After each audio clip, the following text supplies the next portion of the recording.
Victoria es médica, trabaja en Roche como Value Based Healthcare Manager y va a hablarnos acerca de las herramientas digitales en la medicina basada en valor. Así que, Victoria, Bueno, bienvenida nuevamente y cuando quieras puedes empezar. gracias, realmente un gusto volver a este evento.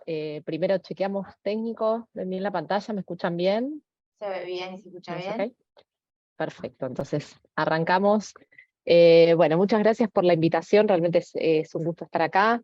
Como les comentaba Pierina, estoy en Roche, Argentina, y desde ahí lidero el área de salud basada en valor. Y bueno, la propuesta para hoy es hacer un repaso un poco de cuál es el rol de las herramientas digitales y de la salud digital en general en los modelos de gestión de salud basada en valor.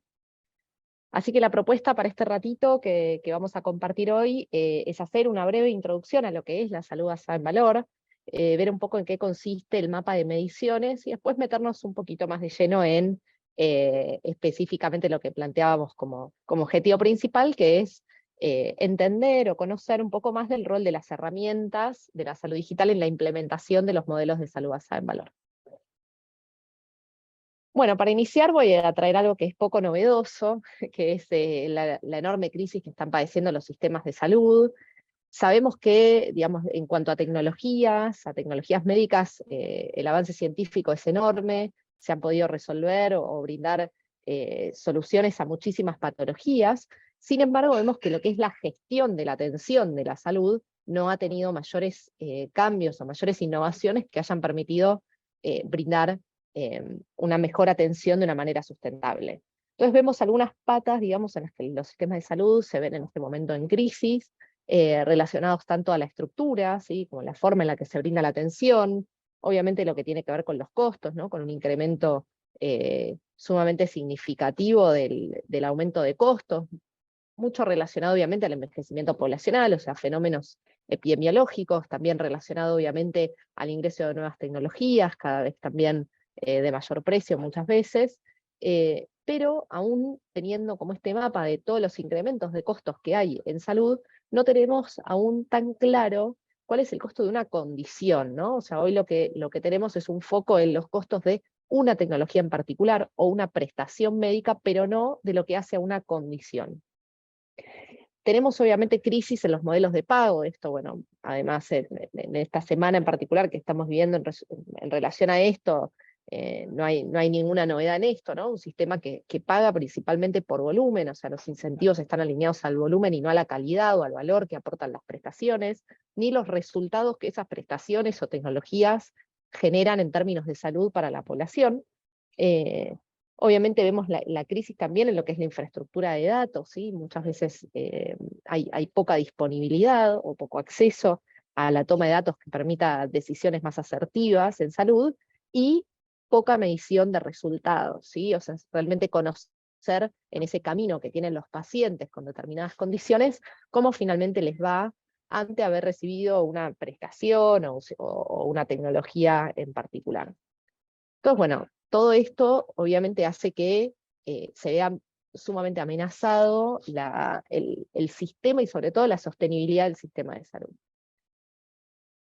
En línea con esto, digamos, se está trabajando ya hace muchos años, inicio en los años 2000, se empiezan a proponer algunos cambios en el paradigma de los cuidados de la salud que tienden, o digamos, de manera muy optimista, pero digamos, lo que intentan o lo que plantean es resolver la crisis de los sistemas de salud. Los ejes que tienen que ver con esta resolución, digamos, son la alineación de objetivos, ¿sí? Ahora vamos a charlar un poquito más en profundidad, el entendimiento del ciclo completo de cuidado, no focalizado solo en la prestación o la tecnología, sino el ciclo completo, el poder contar con unidades especializadas que se centren en crear valor, y ahora vamos a ver cómo, generar alto valor en la atención, con una clara definición de éxito, y ese éxito es compartido por todos los actores, el cambio de forma, digamos, en el modelo de pago, y esto de competir como una competición sana, digamos, lo que es el benchmark entre instituciones o unidades que permitan conocer cómo otras instituciones entregan sus resultados o entregan valor a los pacientes con una determinada condición. Así que esta es un poco la propuesta. En esto encaja lo que es la salud basada en valor. La salud basada en valor es un modelo de gestión, esencialmente, ¿sí? Es un modelo de gestión de la salud, pero pone en el centro los resultados de salud que le importan a los pacientes. Y ahora también vamos a profundizar un poquito más en qué implicancia tiene. Pero básicamente el ejercicio que plantea, o la mirada de la salud basada en valor, es recorrer todo el camino del paciente, desde el momento en que, no sé, si estamos hablando de una condición crónica, desde el momento del diagnóstico, o todo lo que hace también a las demoras en los diagnósticos, la llegada del diagnóstico, las decisiones terapéuticas implicadas, todo lo que tiene que ver con las terapias, las tecnologías que usan los pacientes en su etapa de tratamiento o paliativa, digamos, obviamente va a depender de la patología o de la condición, hasta su recuperación y eventualmente salida del sistema de salud. Si un paciente se recupera y se reinserta, idealmente con recuperación completa de su condición nuevamente en la sociedad.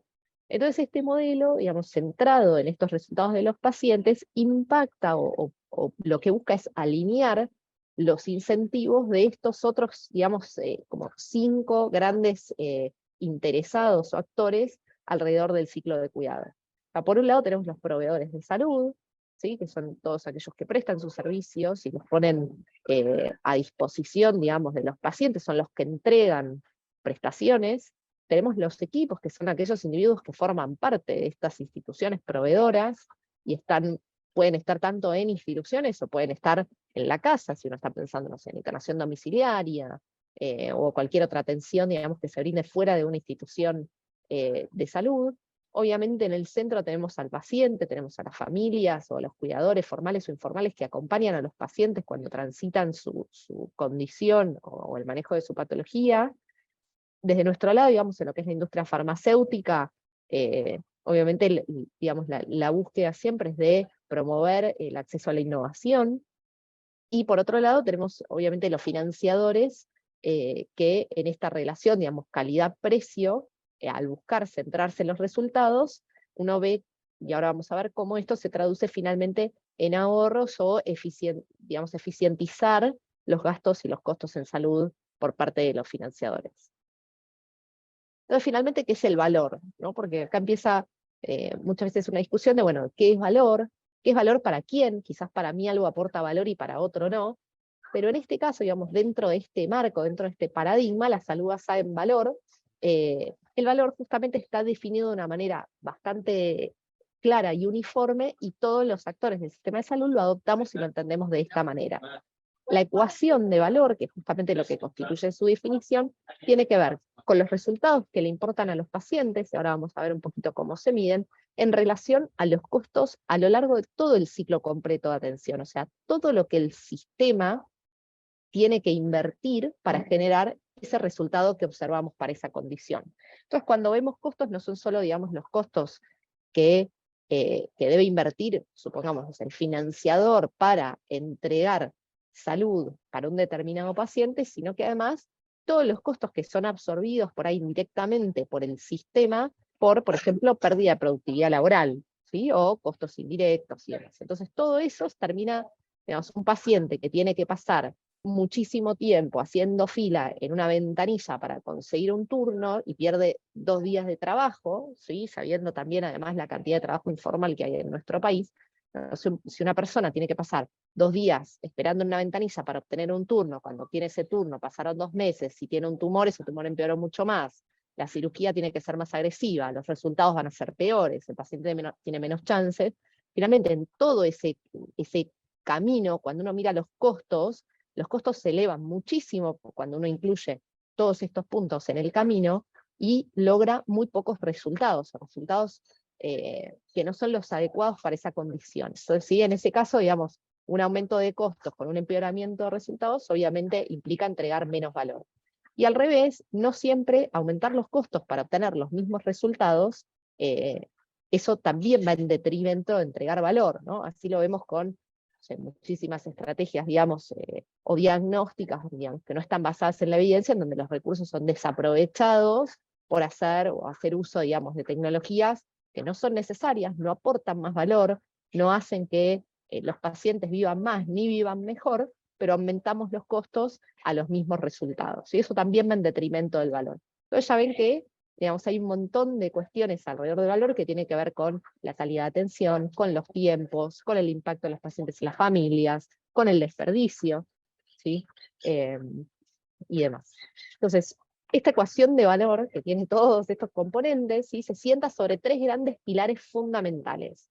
Por un lado, la medición de resultados, porque dijimos que la salud basada en valor es una aproximación que está centrada en resultados que le importan a los pacientes. O sea, número uno, la medición de estos resultados. Por otro lado, el pilar número 2 tiene que ver con los datos del mundo real, ¿sí? Tanto de todo ese camino, de todos esos recursos implicados, todos los costos implicados y todos, digamos, los pasos que están implicados en ese camino del paciente. Y por otro lado tenemos la situación o la gran amenaza que es la falta de alineación en cuanto a los incentivos financieros, ¿sí? Que están hoy orientados a un modelo en donde el pago por prestación lo que genera obviamente es, o tiende a aumentar muchísimo el volumen de las prestaciones, sin que eso genere un real valor para los pacientes, ¿sí? O sea, no genera mejores resultados. Entonces, si volvemos a la ecuación de valor, un sistema en donde el incentivo está orientado a generar volumen de prestación, obviamente va en detrimento del valor. ¿Por qué? Porque sabemos que aumentar las prestaciones no resulta o no redunda en mejores resultados para los pacientes. Entonces, ¿por qué insistimos en resultados que le importan a los pacientes? ¿No? Una frase tan larga y solo pudiésemos decir resultados y ya. Acá vemos el ejemplo, ¿sí? de distintas clínicas en distintos países en lo que es cáncer de próstata. Entonces, del lado izquierdo vemos un gráfico en donde estas tres clínicas evalúan mortalidad por cáncer de próstata a 5 años y vemos resultados realmente similares, ¿sí? Ahora, cuando buscamos cuáles son los resultados relevantes para los pacientes con cáncer de próstata, si hay dos grandes preocupaciones que tienen los pacientes luego de la cirugía del cáncer de próstata, que tiene que ver con la incontinencia urinaria y la disfunción eréctil. Entonces, cuando vemos grandes diferencias en estos resultados, es poco probable que digamos, bueno, la diferencia en estas clínicas o los resultados encontrados en estas clínicas es porque los cirujanos son peores, no saben hacer o usar la técnica quirúrgica de manera apropiada. Es poco probable que tenga que ver con eso. Si en general lo más probable es que si uno hace un poco de zoom, digamos, sobre todo el proceso, hay procesos que están enlentecidos, hay situaciones posoperatorias por ahí que no fueron manejadas de manera óptima, ¿sí? O sea, no solo el camino del paciente va a tener que ver con ese momento, esa instancia quirúrgica, sino todo lo que hace a eso y los resultados que finalmente se entregan. Entonces, imagínense que si solo estamos mirando mortalidad, nos quedamos con una parte de la película, pero si no somos capaces de ver aquellos otros resultados que importan a los pacientes y que hacen finalmente que los pacientes también consuman más recursos de los sistemas de salud, ¿no? Un paciente que tiene cualquiera de estas complicaciones, posiblemente es un paciente que haga una utilización enorme del sistema de salud, haciendo un uso ineficiente de los recursos. Sabemos obviamente que es difícil entender cuáles son esos resultados de los que le importan a los pacientes, pero bueno, está el consorcio, yo esto se los dejo acá, después voy a compartir el material, en donde pueden ver, digamos, este consorcio internacional de medición de outcomes, ¿sí? Que es ICHOM, lo que logra es nuclear y a través de una metodología robusta científicamente, tratar de encontrar cuáles son esos outcomes relevantes para cada patología. Es muy interesante, digamos, cuando uno trabaja con una condición específica, conocer qué es lo que está mapeado que le importa a los pacientes con esa condición. Entonces, habiendo hecho un poco todo este mapeo, ¿no? De lo que es la salud basada en valor y qué es lo que busca, vemos, digamos, estos 6, esta es la agenda de valor, se llama, ¿no? A dónde uno como parte del sistema de salud debería apuntar para lograr una implementación adecuada de un modelo de salud basada en valor. Entonces tenemos a la cabeza, digamos, el central es organizar la atención en unidades de práctica integradas. Las unidades de práctica integradas son esencialmente estas unidades especializadas que lo que buscan es brindar atención de alta calidad, pero por condición, ¿sí? Entonces, el paciente, digamos, una vez que ingresa a esta unidad de práctica, toda su condición es atendida de manera fluida, ¿sí? Por profesionales vinculados a esa condición. Y por ahí uno, acá se imagina, bueno, una unidad de práctica es como un lugar geográfico, ¿no? Donde están todos juntos, todo es interdisciplinario ahí en el mismo consultorio todo el tiempo. Bueno, realmente eso no tendría por qué funcionar así, o sea, las unidades de práctica pueden ser cuestiones funcionales, ¿sí? Un paciente que no sé, está egresando del hospital por una reagudización de su enfermedad pulmonar obstructiva crónica, y al irse del hospital se vaya con un turno de seguimiento para el manejo u optimización de su tratamiento ambulatorio. El hecho de que ese paciente se va o egresa a nivel hospitalario con un turno, ya lo va a ver un profesional, ese profesional ya tiene su historia clínica, ya conoce por qué se hospitalizó, ya conoce sus factores, digamos, que pueden amenazar, no sé, la adherencia al tratamiento ambulatorio. O sea, esa situación ya de tener un circuito aceitado en donde el paciente con una condición es atendido de manera fluida, es, les diría que el core de la unidad de práctica integrada, ¿no?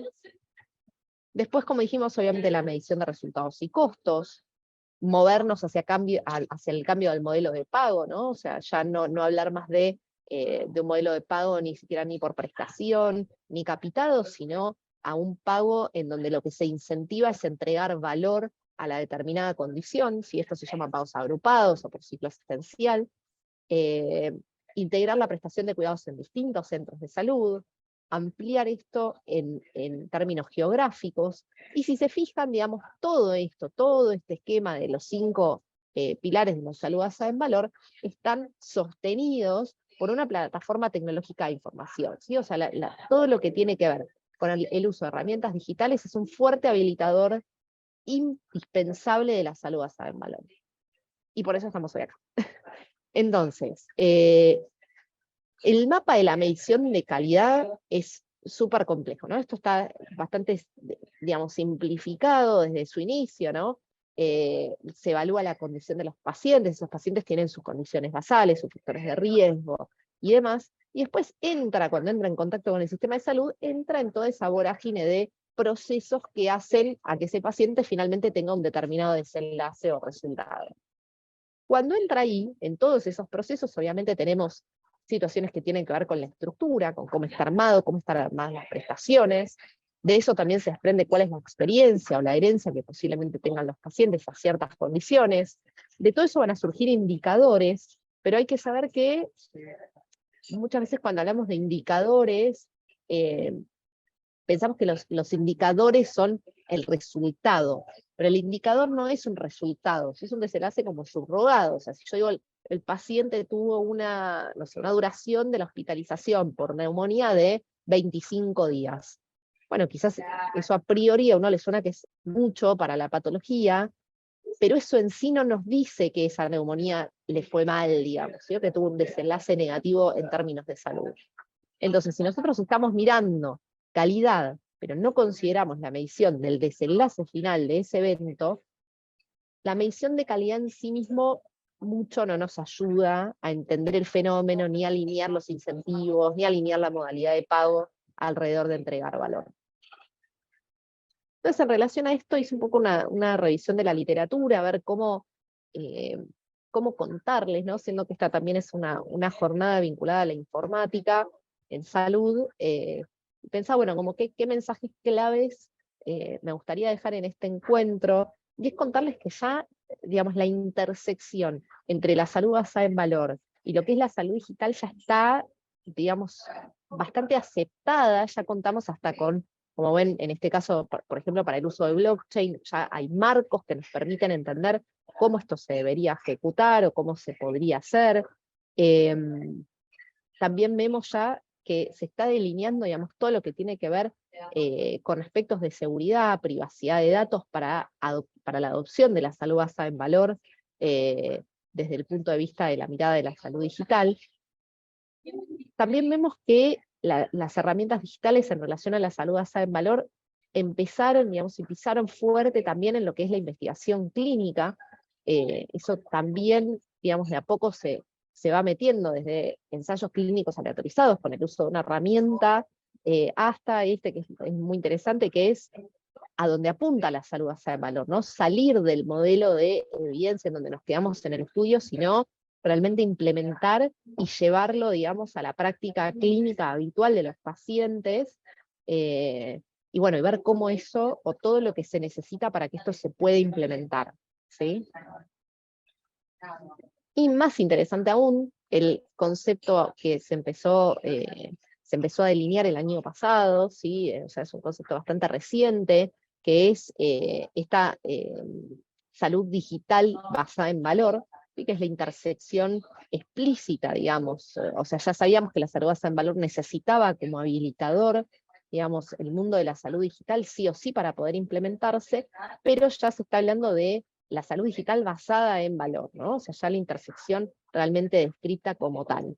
Y para eso, este estudio es bastante interesante porque lo que propone es brindar herramientas para tener un entendimiento del nivel de preparación que tienen las instituciones para adoptar sistemas de salud basada en valor o modelos de gestión de la salud basada en valor, con esa aproximación, pero desde la mirada de la salud digital. Es un artículo, la verdad, súper interesante que no quería dejar de compartírselos.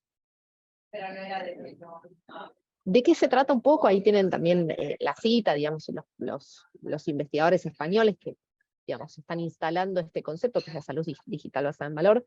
Como ven, tiene mucho que ver con lo que hablamos hasta este momento, ¿no? O sea, desde el momento en que una persona, así todavía, digamos, está fuera del servicio sanitario, cómo accedes y cuál es ese momento, cuánto tarda, cuánto demora, qué dificultades se encuentra, el diagnóstico, cuidados de domicilio, los hospitalarios, la medición de resultados, y lo que dijimos al principio, ¿no?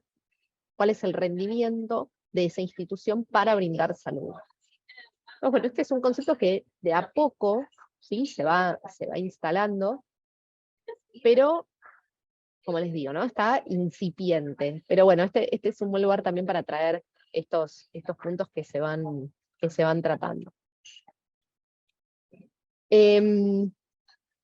Bueno, como reflexión final quería dejarles esta caricatura, digamos, que me parece que una imagen vale más que 1000 palabras, e ilustra muy bien lo que es el sistema, un sistema que no está orientado a entregar valor, ¿no? Un sistema que está orientado a entregar volumen, ¿no? El paciente lo tenemos enojado porque hay que hacerle 2 veces, digamos, el mismo estudio porque salió mal, pero alguien está contento.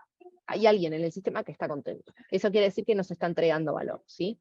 Y eso es lo más preocupante, que en la medida en que sigamos incentivando un sistema de salud que está basado en el volumen, no solo no vamos a entregar valor, sino que vamos a consumir recursos del sistema de salud necesarios para invertirlos en otras estrategias que sí aportan valor al sistema. Entonces, la alineación de incentivos es uno de los enormes desafíos.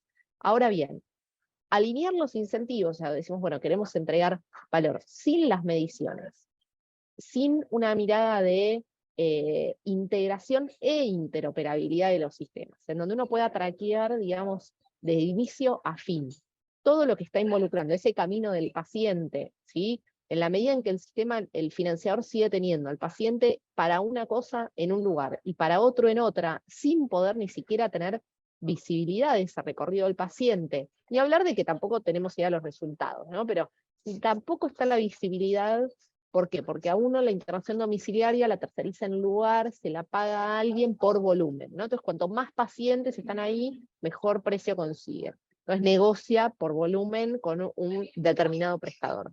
Va y negocia con otro por volumen también. Entonces, el prestador, cuanto más prestaciones entrega, digamos, más logra facturar. O sea, toda esa desalineación, la única manera de visibilizarlo es a través de plataformas de tecnología de información, ¿sí? Entonces, si queremos migrar, porque confiamos en que este es un sistema que logra mejorar o promover, o ojalá asegurar, ¿no? Pero al menos acercarse a la sustentabilidad del sistema de salud, necesitamos que el diseño de este tipo de herramientas también esté mirando hacia este lado, ¿sí? Si no, estamos de vuelta desarticulados.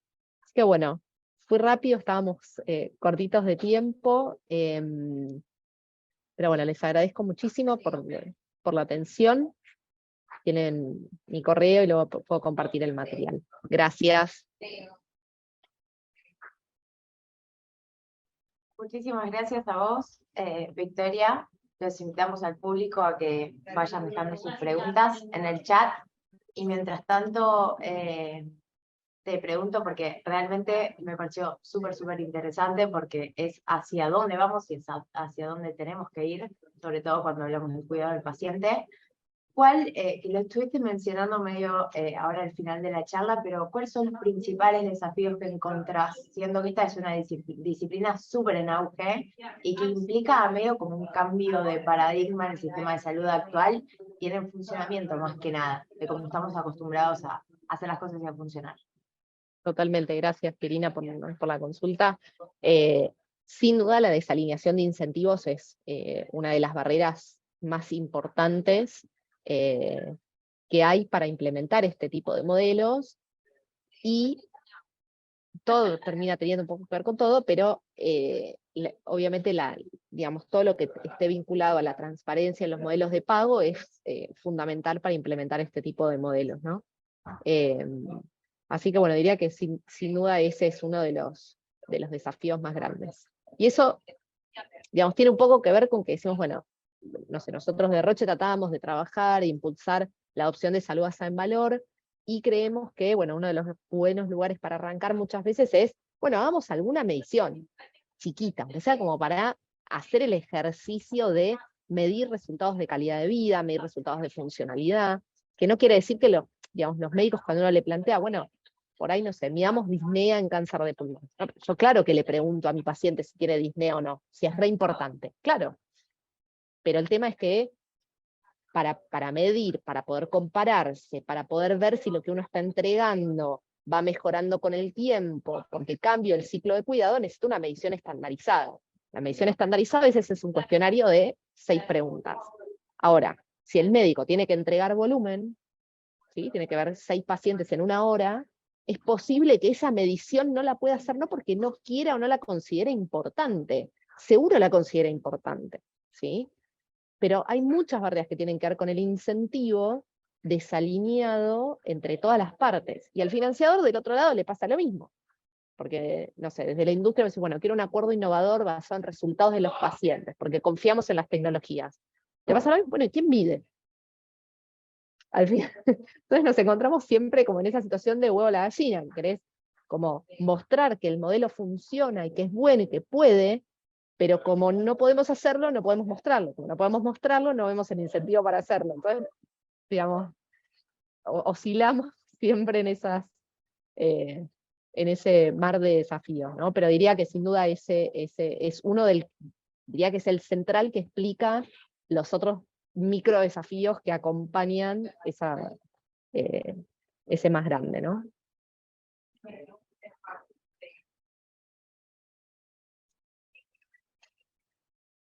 Bueno, yo te quería preguntar, la verdad es interesante, y esto que tiene que ver con la medicina basada en valor y un poco tener en cuenta al paciente, que a veces hacemos todo por el paciente, pero nunca escuchamos lo que en realidad le importa al paciente, ¿no? Es muy típico en esta hegemonía por ahí, que sobre todo se ve en hospitales. Digo, vos desde el punto de vista de como un poco la cara de la industria, ¿no? Saliendo un poco de este ámbito hospitalario, que capaz el valor, lo que dice el paciente, lo que quiere, lo que le importa es darle lo mejor, se entiende, pero desde la industria, uno de las tantos criterios para medicina basada en el valor tiene que ver con los desperdicios, ¿no? La medición de desperdicios, que es inmensa, enorme, a donde uno se para y desperdicio. ¿Cómo lo pensaron ustedes? ¿Desde qué lado lo están mirando? Digo, ¿qué mirada tienen desde ese lado? Y nuestra mirada obviamente es a veces preocupante, a veces más optimista, digamos. Desperdicio, creo que hay en muchas etapas, y uno lo puede mirar desde distintos lugares, ¿no? O sea, desde desperdicio en invertir en tecnologías que aportan poco valor por no poder soltarlas para introducir nuevas tecnologías. Digamos, desde ese lado, digamos, hay mucho desperdicio dentro de la prestación, ¿no? O sea, nosotros, por ejemplo, somos productores de tecnología médica. Si yo me dice, bueno, en desperdicio y tecnología médica, lo primero que me viene a la cabeza, obviamente, son todas aquellas tecnologías que aportan menos valor y deberían ser, digamos, rápidamente desplazadas por tecnologías que aporten mayor valor. Ahora, también vemos mucho desperdicio desde nuestro lado cuando tecnologías de alto precio finalmente se usan en pacientes no apropiados para esa tecnología, pues justamente al no tener datos de vida real, no tener datos, digamos, que puedan apoyar muchas veces la toma de decisión, finalmente las tecnologías no solo es que llegan tarde, sino que llegan al paciente incorrecto. Y eso para nosotros, o sea, muchos pueden decir, bueno, pero es un vial que vendiste, que no sirve. Eso a mí tampoco me sirve como productor de tecnología. Una tecnología que está utilizada o mal utilizada y que se está desperdiciando, no solo es un vial o ese frasco que puede ir a otro paciente, sino que es un recurso que el sistema invirtió porque confía en el producto, confía en la tecnología. Encima hace un esfuerzo enorme por financiarla y la desperdicia porque el resultado no se ve. El tema es que no tenemos claridad de que el resultado no se ve. Entonces ahí. Y ese es el incentivo del volumen. O sea, es como decir, bueno, yo prefiero que me compren 5.000 ampollas. No, no quiero que me compren 5.000 ampollas. Porque eso no me sirve a mí, no le sirve al sistema, no le sirve al paciente. Entonces, del lado del productor, digamos, todo lo que tenga que ver con el mal uso de la tecnología de alto precio es un desperdicio enorme. Es un desperdicio y con un costo de oportunidad muy grande. El tema es que, de vuelta, sin información, no lo sabemos. O sea, no sabemos ni cuánto desperdiciamos, no sabemos por qué la desperdiciamos, que la destruimos porque estaba vencida, o sea, que es otro punto de llanto, digamos, como productor de tecnología, ¿no? Que te digan, no, acabamos de mandar a destrucción, no sé, 10 cajitas. Es una tragedia, digamos, ¿no? ¿Por qué? Porque alguien lo mandó, porque el financiador con el prestador no se habla, manda la caja, después el paciente se atiende en otro lado, eso muere ahí, va a destrucción porque quedó en un cajón o en una heladera. Entonces, desde el productor, el desperdicio, diría que más grande es el uso inadecuado de la tecnología. Sí, sí, tal cual. Sí, muy, muy claro, totalmente de acuerdo en esto, ¿no? La falta de oportunidad para por ahí hacer un proceso mucho más eficiente. Tal cual. Bueno, nada, de mi lado, Bueno, muchas gracias. bueno, muchas gracias a todos por la oportunidad. Y bueno, cualquier duda, está mi contacto por ahí, por LinkedIn, por donde quieran. Muchas gracias, que terminen muy bien la jornada.